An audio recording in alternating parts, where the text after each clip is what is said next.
बिस्मिल्लाहिर्रहमानिर्रहीम। अस्सलाम वालेकुम डियर स्टूडेंट्स। इस वीडियो लेक्चर में हम प्रॉब्लम 17 को सॉल्व करेंगे, जो कि इम्पोर्टेंट प्रॉब्लम है, एग्जामिनेशन पॉइंट ऑफ व्यू से भी इम्पोर्टेंट है। चैप्टर नंबर 3 गिटमैन की बुक से है। सबसे पहले इसको रीड आउट करते हैं, डाटा को समझते हैं, उसके बाद सॉल्व करते हैं। अर्ल ई बर्ड, ये एक शख्स का नाम है, has decided to start saving for his retirement, अपनी रिटायरमेंट के लिए सेविंग जमा कर रहा है। Beginning on his 21st birthday, अपनी 21वीं सालगिरह के ऊपर उन्होंने ये शुरू किया। अब देखिए बर्थडे हमेशा end of the time period होती है, तो इसलिए ये ऑर्डिनरी एनएफटी ही होगी। I'll plan to invest $2000 each birthday, हर साल यानी कि हर बर्थडे के ऊपर उसने अपने $2000 इन्वेस्ट करना शुरू कर दिया। किस में? ए सेविंग इन्वेस्टमेंट, जिसके ऊपर 7% compound annual rate of interest की अर्निंग है। He will continue his saving program for a total of 10 years and then stop making payments. उसके बाद उन्होंने क्या कर दिया? खत्म कर दिया। But his saving will continue to compound at 7% for 35 more years until Earl retire at the age of the 65. तो 65 साल के बाद वो रिटायर हुआ, तब तक उसकी कंपाउंडिंग। अच्छा, अब इससे आगे एक और केस है, जो कि एक और है, नाम इवाना वेड। इसने भी अपना एक सेविंग प्लान दिया है, ठीक है। तो सबसे पहले इवाना का सीधा सीधा प्लान है, आल्सो प्लान्स टू इन्वेस्ट $2000 एक on a year each birthday, हर साल, and 7% and will do for total of 35 year. इन्होंने भी क्या किया? 35 साल तक के लिए अपना पैसे जमा करवाते रहे। अब डिफरेंस क्या है दोनों का, मैं टाइमलाइन आपको बना देता हूं। सबसे पहले अर्ल ई बर्ड का हम कैलकुलेट कर लेते हैं। सॉरी,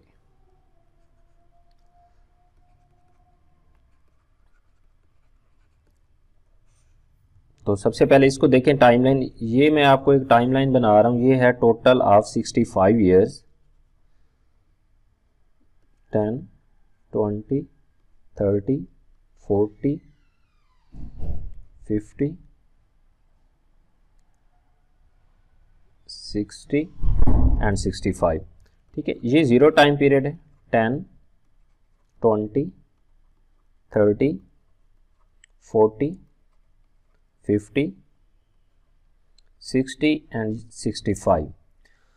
अब इन्होंने क्या किया? यहां पे आके इन्होंने अपनी सेविंग स्टार्ट की, यानी कि 21वें साल, 20वें के बाद इन्होंने स्टार्ट की। कब तक के लिए? 10 साल तक के लिए। और ये केस क्या था? हर साल इन्होंने जमा किया। तो हर साल हो तो एन्युटी होती है, इसका मतलब $2000 हो गया, ठीक है। इसको पीएमटी भी लिखना चाहें लिख सकते हैं। अब इसमें एन कितना हो गया? 10 ईयर्स, यानी कि 10 साल तक वो एन्युटी जमा करवाता रहा, और इसके ऊपर इंटरेस्ट कितना अर्न किया? 7% इन 10 सालों में। उसके बाद क्या किया उसने? यहां पे देखें लिखा है, but his saving will continue to compound at 7% for 30 more. 10 साल के बाद उसने पेमेंट स्टॉप कर दी, यानी कि यहां पे जितनी सेविंग हो चुकी थी 10 साल के अंदर, फिर वो सेविंग पड़ी रही उसकी किस तक? 65 ईयर्स तक। यानी कि यहां पे जो ये एन है, ये 35 ईयर्स, ये फिर वही अमाउंट जो 10 साल बाद उन्होंने स्टॉप कर दी थी, जितनी अमाउंट टोटल कंपाउंड हो गई थी, फिर वो इन्वेस्ट होती रही। उस पे इंटरेस्ट रेट कितना था? इंटरेस्ट रेट दोनों का बराबर है 7%। तो अब समझने में आसानी होगी। देखें अब हम इसकी क्या फाइंड करने हैं? Future value. अब पहले वाला केस है एन्युटी का, तो हम उसको एन्युटी से कर लेते हैं। डाटा आप लोगों के सामने है। R is equal to $2000 first part में, इंटरेस्ट रेट है 7%, नंबर ऑफ ईयर्स कितने? 10 ईयर्स। अब आप इसको फार्मूले से करना चाहें फार्मूले से भी कर सकते हैं, और टेबल वाले मेथड से करना चाहें उस तरह भी कर सकते हैं। तो अगर फार्मूले से करते हैं तो किस तरह से लगाएंगे formula? Present value of annuity का फ्यूचर वैल्यू ऑफ एन्युटी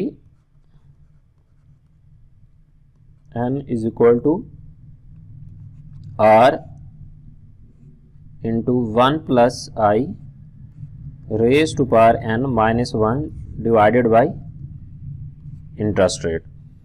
तो R आपके पास है $2000 एनुअल पेमेंट है, तो 1 प्लस इंटरेस्ट रेट कितना है 7%, तो 0.07 नंबर ऑफ ईयर्स कितने 10 माइनस 1 डिवाइड करेंगे 0.07, इंटरेस्ट रेट 7% है।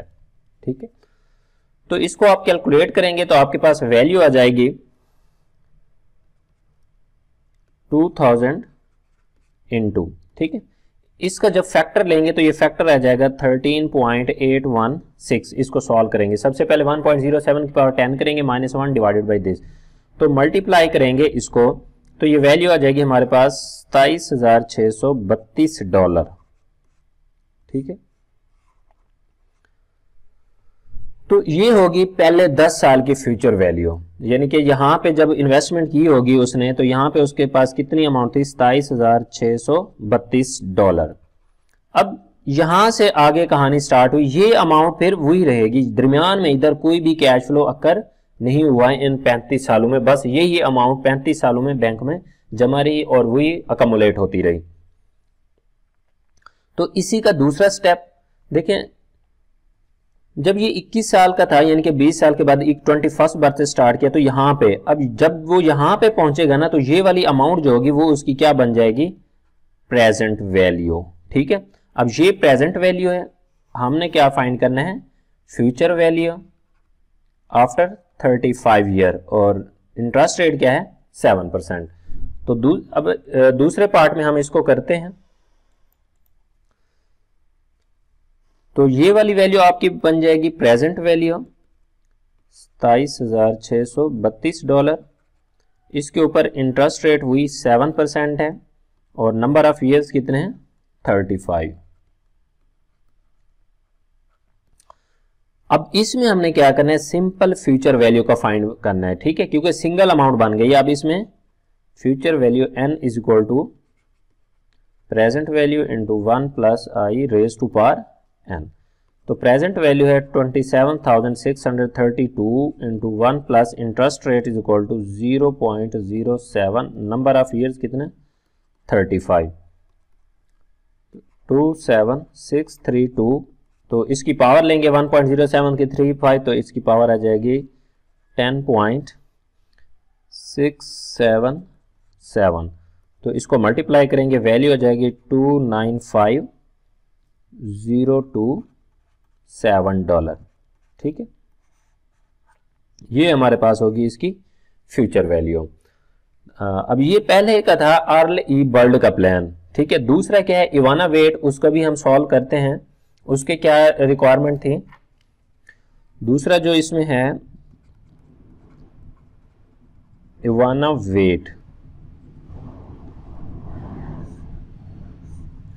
अब इन्होंने क्या किया, थ्रू आउट द एनविटी चलाया। असल में ना ये बताना चाहता है कि अगर एनविटी की कंपाउंडिंग और उसमें क्या, अब इसमें इन्होंने क्या किया 35 ईयर्स तक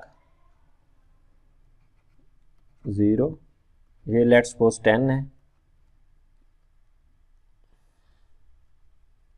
20 है, और ये 30 है, और ये 35 है, 10 20 30 एंड 35।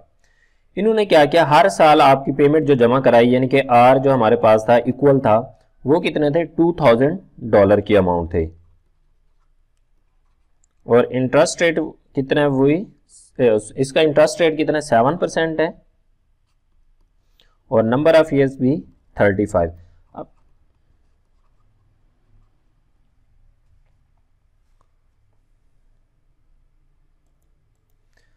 तो सिंपल इसमें क्या है, फ्यूचर वैल्यू ऑफ एनुटी का फार्मूला लगाएंगे, future value of annuity n is equal to R, यानी कि इक्वल अमाउंट जो होगी 1 plus i raise to power n minus 1 divided by interest rate. तो इक्वल अमाउंट जो हर साल हमारी है वो है $2,000 इंटू 1 प्लस इंटरेस्ट रेट 7%, तो 0.07, number of years 35 minus 1 divided by 0.07, 2000। अब इसका फैक्टर ले लेंगे 1.07 की पावर 35, तो ये फैक्टर आ जाएगा हमारे पास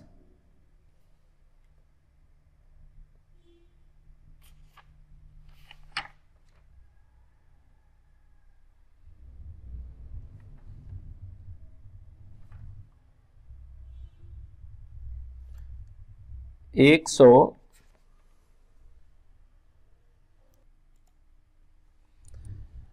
फैक्टर आ जाएगा 138,237। ठीक है, तो अब इसको मल्टीप्लाई करेंगे, हमारे पास वैल्यू आ जाएगी 2,76,474 डॉलर। ठीक है,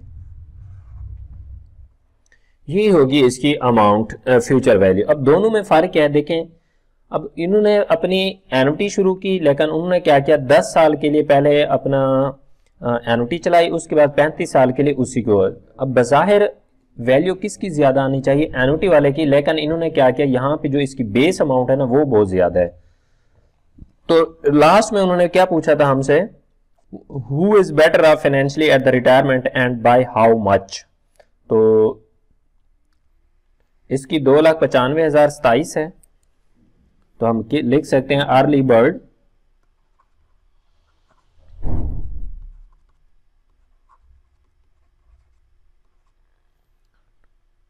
programme is better of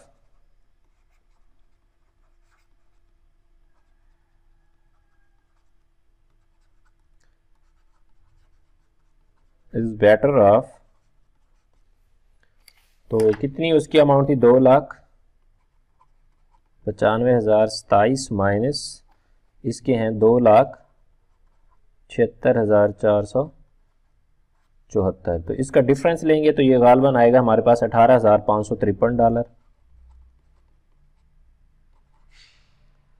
eight retirement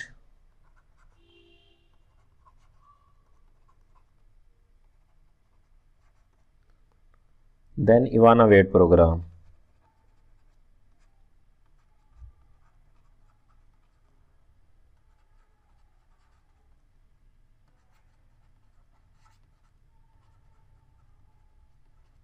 ठीक है, तो ये अच्छा डिफरेंस। तो ये था क्वेश्चन। वीडियो पसंद आया तो दोस्तों के साथ, अपने क्लासमेट के साथ जरूर शेयर कीजिएगा। Thank you for watching. अल्लाह हाफिज़।